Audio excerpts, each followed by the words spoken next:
김몽골 2025년 10월 마지막 주 뉴스 나갑니다. 몽골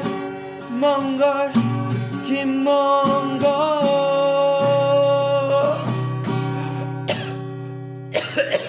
주요 단신인데요. 1번 주유소가 난리 났어요. 2번 파리바게뜨 울란바토르에 1호점 냈대요.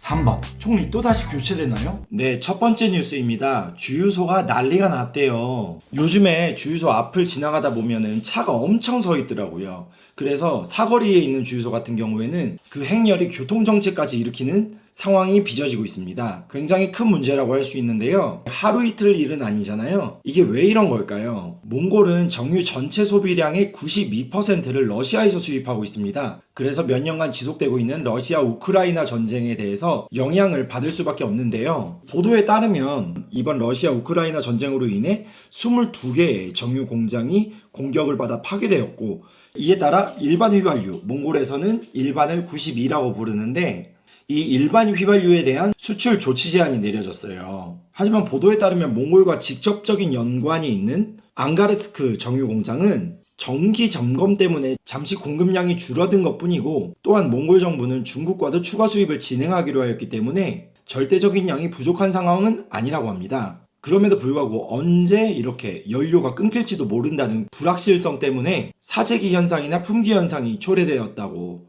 전해지고 있습니다. 궁금한 건 연료는 꽉 채우면 더 못 사지 않나? 아무튼 주유소를 가는 게 당분간은 쉽지 않을 듯 합니다. 몽골 김몽골.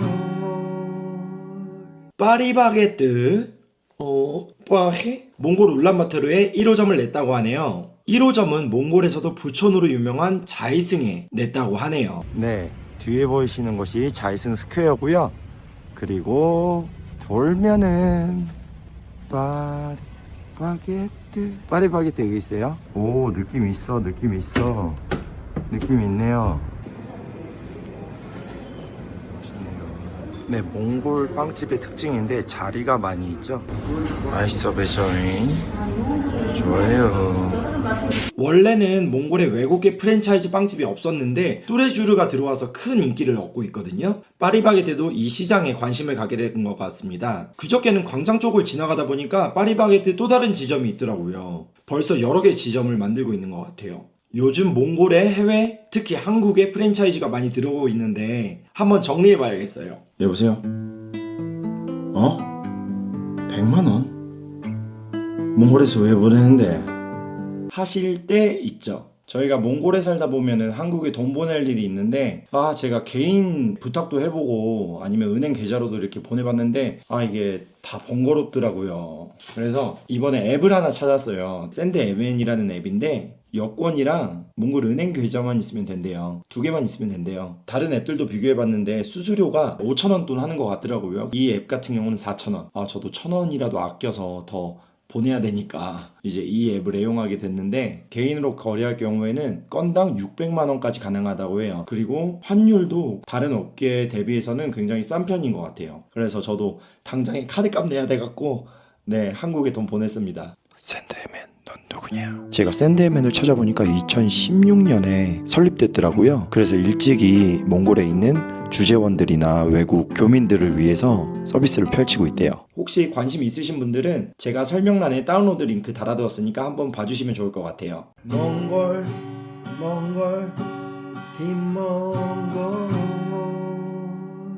몽골 총리 또다시 교체되나요? 이번 10월에 몽골 의회는 총리에 대한 불신임 투표를 했고, 이 결과가 찬성표가 높아서 총리가 결국 사임하게 됐습니다. 하지만 몽골에는 의회 결정에 대해서 대통령이 거부권을 행사할 수 있는 그런 권리가 있는데, 이번 결정에 대해 후렐수 대통령은 거부권을 행사했고 이것은 헌법을 위반한 것이다 라고 주장하였는데요. 따끈따끈한 뉴스에 따르면 위헌 결정이 났다고 하네요. 그러니까 총리는 사임할 필요가 없어졌다는 뜻이에요. 그럼에도 불구하고 앞으로 몽골 의회가 총리와의 관계를 어떻게 맺어나갈지는 좀 지켜봐야 되지 않을까 싶습니다. 일본에도 총리가 교체됐다는데 몽골도 지금 교체된 지 4개월밖에 안 됐거든요. 잔단 샤타르 총리 앞으로 어떻게 행보를 이어나갈지 지켜봐야 할 것 같습니다.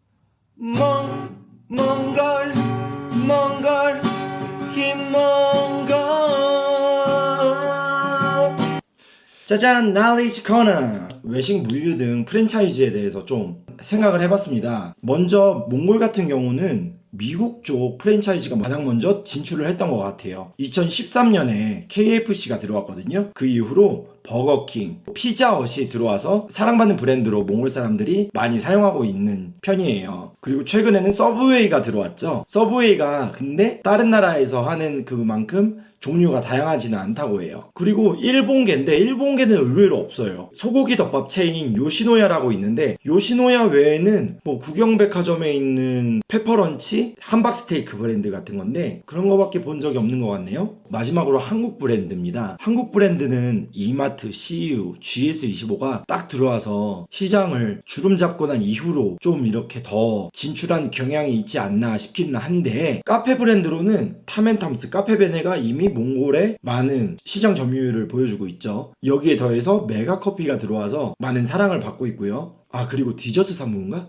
그것도 들어온 것 같던데. 네, 이렇게 들어있고 뚜레쥬르나 파리바게뜨도 있죠. 식당 관련으로는 롯데리아가 2018년에 진출한 이후로 지금은 맘스터치, 새마을식당, 페리카나 치킨, 프라다 치킨 이런 것들도 활발하게 운영되고 있는 것 같아요. 네, 제가 아는 것만 해도 이 정도인데 더 알아보면 더 많이 있겠죠? 아시는 분 있으면 댓글로 달아주시면 저도 한번 가서 먹어볼게요. 네, 오늘도 몽골 김몽골 주간 뉴스 시간 내서 시청해주신 여러분 정말로 감사드립니다. 다음 편도 기대해주세요. 감사합니다.